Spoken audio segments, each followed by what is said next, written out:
What's going on YouTube? It's your boy T McNeil from USA Reviews.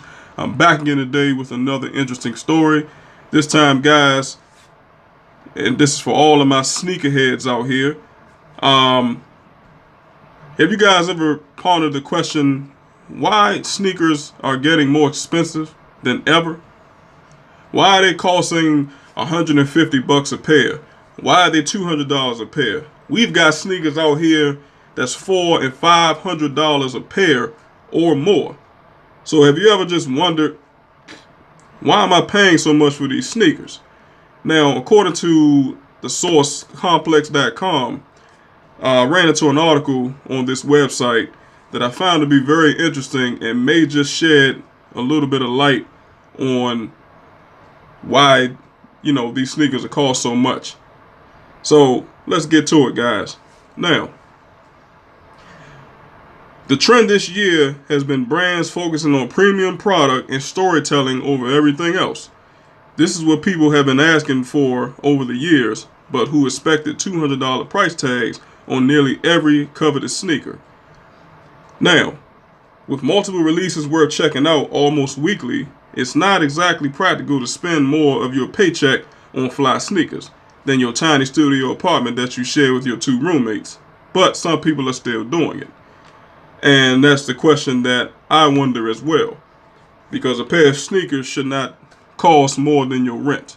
A pair of sneakers should not cost the same thing as a car payment or your insurance payment, etc. Now, are sneakers getting too expensive? We asked a few reputable people in the sneaker game about their thoughts on the higher price points across the board and how it's affecting consumer habits.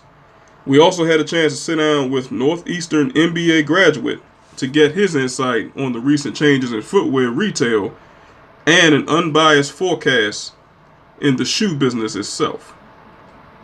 Now, we all know that premium prices have become the norm.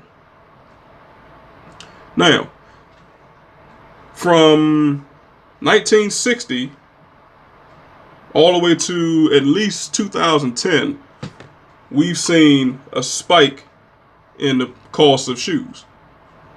So you're talking about basically roughly around a 40-year difference in the cost of sneakers from 1960, where they were pretty much pennies on the dollar, to about 7-8 years ago to where they are now. And this is now 2017, so these sneakers are still going up in price. Now, if you jump on social media or kick it at your local retail spot on a Saturday, and inevitably you're going to see the same puzzle reaction when people see the suggested retail price on today's sneaker releases. Brands have traditionally increased prices on many popular sneakers year after year, and sometimes consumers associate the higher price points as a sign that the product must be of a higher standard than its predecessors. But is that really the case? And we all know that that can't be the case because a lot of these shoes are made from the same material. They're made from the exact same material. And honestly, a lot of shoes that I've seen nowadays, I just don't see why they cost so much. Is it a certain type of suede that was imported from a certain country? Is it Italian suede? Is it some kind of Roman leather, in these shoes that we don't know anything about? We just don't know. But check it out. Rising sneaker prices can be attributed to a variety of factors. Rising costs of labor in China, increased costs for the raw material, inflation, and general price increases. Yet it appears that the price increases have significantly outpaced these factors over the past decade, says Eric Myers, that Northeastern MBA graduate and the director of an engineering firm in the Atrigas Group. Now, over the past few months, it has been uncommon to see sneakers that would have sold out in hours sit for weeks because of price increases. Just because it doesn't sell through on the first day doesn't mean it'll affect the company's bottom line. As long as they never have to go on sale, the brands are okay with products staying on the shelves longer. Because obviously we all know when the products go on sale, the corporation loses money. And Keep in mind, they're not in business to lose money. They're in business to gain money. So notorious sneaker reseller Korgashoe recognizes this trend and has capitalized on the economics of this particular supply and demand. By significantly increasing the production numbers and raising the MSRP across the board, it's the magic formula to make the shareholders smile. For example, check it out, guys. A shoe that should sell for $100 is now bumped up to $125. Many will sell at MSRP. The rest will be quickly discontinued and sold in the company stores at a 25% discount, which happens to be the MSRP based on production costs. So you learn something every day. So basically, that same shoe that's $100, when it's bumped up to $125 and it doesn't sell, you get that 25% discount, based off the MSRP and the production costs. So either way, these companies are gonna make their money regardless. Okay? Alright? Now check this out, people. By having a general understanding of how businesses achieve higher profit margins through increased retail prices, you can see why it creates less risk for the brands to discount the shoes. Even at a 40 to 50% discount on the $125 MSRP, the brands are still turning a great profit because the shoes still are $100 MSRP under the brand's business model. So basically, it's genius. Pull the wool over the consumer's eyes, and always remember, capitalism has no moral compass. I absolutely applaud the brands for maximizing their profit margin. So in a nutshell, guys, you guys are paying a lot more for these shoes, as you all know you are, than you should be. So, how close are we from brands alienating consumers to the point of no return? Even though retailer says there's no resistance to a $200 plus basketball shoe, I still find it hard to believe, says the smoking section editor and sneaker enthusiast Mr. John Gotti. Obviously, numbers don't lie and opinions are just that, but it's still hard to grasp where high school teens find the money to pick up retros priced at $170 and newer models that run north of $200.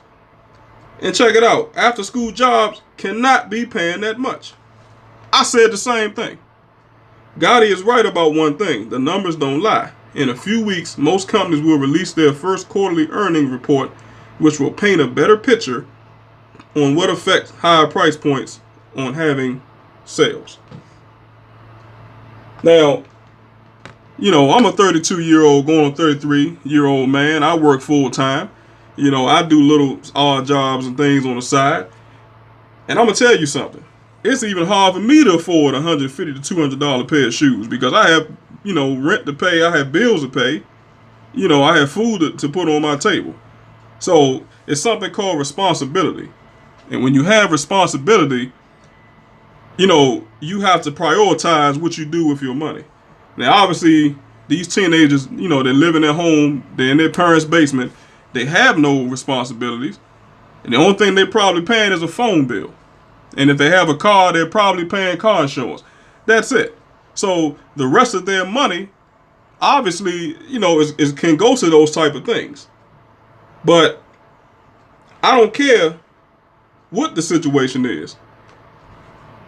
The fact of the matter is, sneakerheads are discerning customers who only want the best. So, if money's not an option for you, that's great. But again, as time goes on, you got to learn how to start allocating your money better. You got to start looking at other brands that's 2 for $100. 3 pair for $150. Now you're making your money stretch. But check it out. Now, personally, as prices go up, I've become more selective over what I buy, and it appears others have followed, as I just stated, says the marketing consultant and sneakerhead Tyler Blake. This appears to be the motto across the board in the sneaker world right now. Do more with less. Whether people are chasing internet fame for having outrageous collections or simply in it for the love of the game, one of the best ways to prevent racking up thousands in credit card charges every month is by choosing quality over quantity, which is what I just said. So basically, you don't have to have a whole, collection of sneakers. Long as they're quality shoes, as long as they fit your feet and they look good, that's all that should matter. But check it out. If you were collecting in the 90s and 2000s, it wasn't difficult to amass hundreds of pairs without compromising too much on your savings. In the past 5 years, without an incredible connect, it's been nearly impossible to grab your favorite sneakers without dealing inevitably with a reseller. So that goes to show you guys over the past 16 years how much has changed in the shoe game. All right, now check it out, guys. Here's an interesting fact. Jordan Retros, which normally were unavailable on the Sunday immediately after a release, have been seen on shelves because Nike is distributing more pairs at first retail outlets. YouTube sneaker personality and former Combat Jack Show co-host Dallas Penn explains, "Sneakerheads have demanded this action, and I have appreciated Nike for being considerate to this end. While prices have been a polarizing issue, it hasn't been the only concern. How will new sneakers build a legacy when they're lost in the endless shuffle of a new product?" From a retro standpoint, Air Jordan 3 88 release in 2013 was a great example of how to properly bring back a classic. By paying homage to the shoe on its 25th anniversary with original details, people were able to get a glimpse of how special the reissue could be. Thing we gotta remember, guys, is that the hype machine is real, and it drives up demand when there's already a limited supply. So, in other words, if there's a limited supply and the demand is high, what you're doing is you're creating that hype. So when you create that hype, what's going to happen? They're going to flock to those store shelves when that shoe finally releases, because the company already knows that everybody wants that shoe. They already know that the supply is not there. So they're building all this hype. The lines are getting bigger and bigger and bigger. So they already know, bam, by the time that shoe releases, they're going to be in profit. This is what you do. Jay-Z did the same thing with his 444 album. He released it exclusively on Tidal. And he did not release it to Napster. He did not release it to Rhapsody. He did not release it to Spotify. He did not release it to Apple Music, etc. He had all of those millions and millions of potential sales he held out on, because what he was doing the same thing the shoe company is doing. He created that supply and demand. He already knew that there was a demand, but there was a shortage on his supply. So he already knew, hey, I already hit my million with Tidal, so guess what? When I release it to the rest of the music industry and the music services, guess what? The demand is so high, my sales are going to go through the roof. It's a smart business move. And this is what happens on a regular basis. So, it's an interesting thing, guys. I love this story, and it goes on and on, but I'm not going to go, any further into it. But it's interesting how supply and demand works in the business world, and how these companies can capitalize on that. And not only are they capitalizing on that, but they're taking advantage of the consumer, because the consumer is not worried about the price at that point, because they're worried about looking good. They're worried about styling and profiling, but they're not worried about trying to find the best deals that money can buy. Again, as I stated, previously, early in the video, you're not looking for that 2-for-1 sale. Instead of buying that one pair of shoes for $150, how about you buy 2 pair of shoes for $150? How about you buy 3 pair of shoes for $150? You see what I'm saying? That right there, again, as I stated before, will allow your money to stretch a lot further. There's a freaking pair of Jordans that just came out, guys. All black. I don't know the name of them. If someone knows, definitely leave me a comment below and let me know what that particular shoe is. But the daggone shoe was $400. And I'm saying to myself, what idiot would actually pay $400 for a pair of shoes? But then again, you got Yeezys out here that's $1,000 a pair. And again, Kanye West is doing the exact same thing. He's creating that supply and demand. So at the end of the day, if you're foolish enough to buy $1,000 pair of shoes, then you really need to reevaluate your finances and reevaluate your money, because you could have took that $1,000 and you could have invested it into Nike. You see what I'm saying? You could take that $1,000 and invest it in stocks and bonds, which then, guys, would allow you to actually grow your money.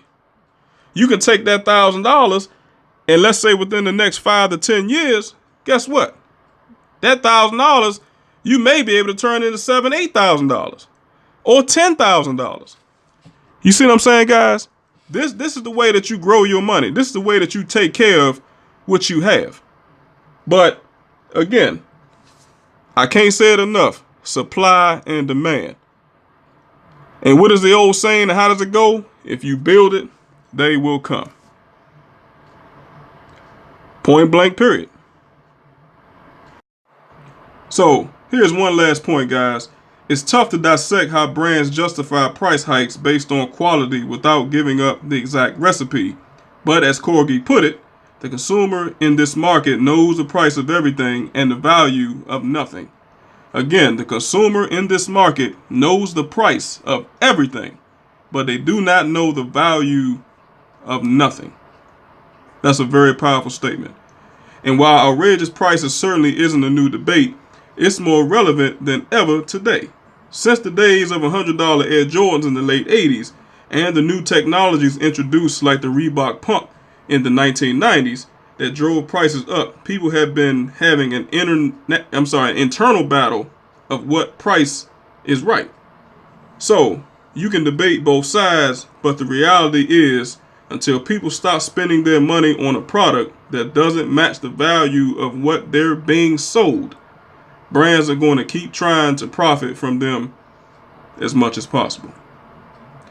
So guys, again, that's a great story. Interesting read.